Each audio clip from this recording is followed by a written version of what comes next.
So I'm a really big fan of head torches and I have far too many of them. So I've done a set of videos, and this video is to review the most expensive head torch I've ever owned, which retails at £100, which is the Petzl Reactik Plus, which has Bluetooth so you can configure it with a mobile phone app.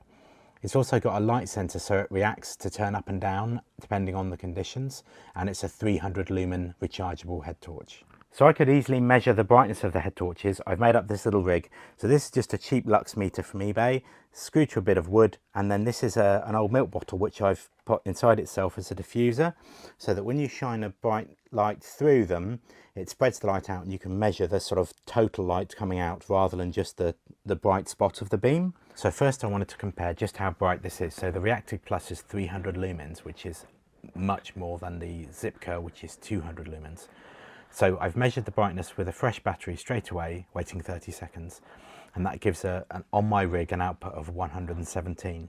And then compared with the Zipka, which gives a reading of 50, so it's more than twice as bright. So I then checked after 1 hour of full brightness, and the Reactik Plus was giving 63% of its original brightness, compared with the Zipka, even on the Core rechargeable, only giving 50% of its original brightness. Now, given how much brighter it is, I think that's really significant. And obviously the Reactik Plus has got a bigger battery, but it's still hardly more expensive to buy a second Reactik Plus rechargeable battery, about £28, versus the Zipka Core battery, which is around £23. So to be honest, I think that just as a single beam, the Zipka and the Reactik Plus are both fine. Obviously the Reactik Plus is brighter, quite a lot brighter, but it's pretty comparable for normal sort of use. So that's the Zipka and that's the Reactik Plus. So I just wanted to show the Reactik Plus, the rechargeable battery is effectively the back of the torch.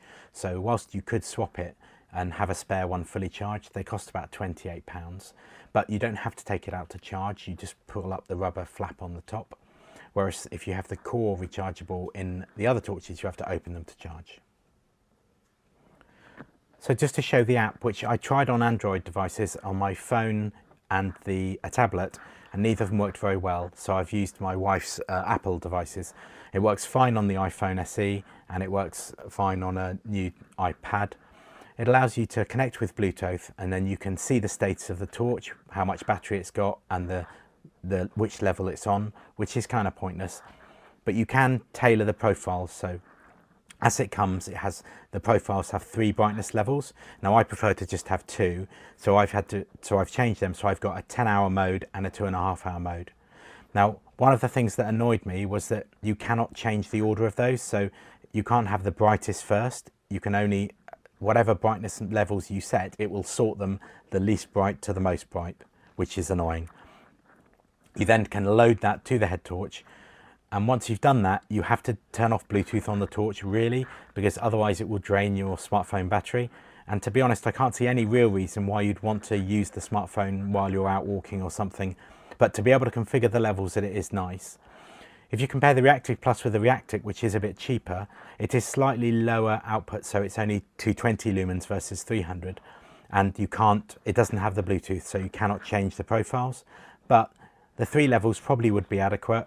The only thing that's silly is the price difference is only about £12. So for me, I'd rather just pay a little bit more and have the best rather than think, would I be better off with a better one? Yeah, so then when it's running, I've got 2 modes. I've got the 10-hour mode where it will get brighter if it's dark. And I've got the brighter mode, the 2.5-hour full brightness. But again, it adjusts if it's dark or not. And then on the side button, I've got a medium and a full, and that's the full brightness regardless of whether it's covered or not. But the light sensor works really well because when you're outside, like in the house, it's turned right down to dim, so the battery would last for ages and you're not dazzling people if you're walking about. But as soon as you go outside in the dark, it lightens right up, and I'll show you that now. So where the Reactik Plus really shines is the reaction modes. So if I'm in the house here, you can see it's turned right down.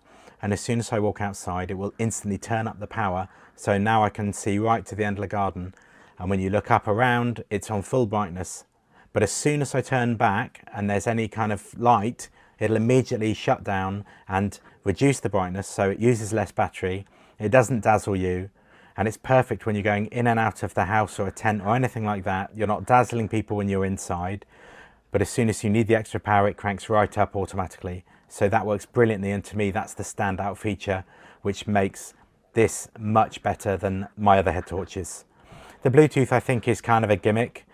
If you could put up with the 3 levels, the non-Bluetooth version would be very nearly as powerful, but either way, this light reaction is brilliant.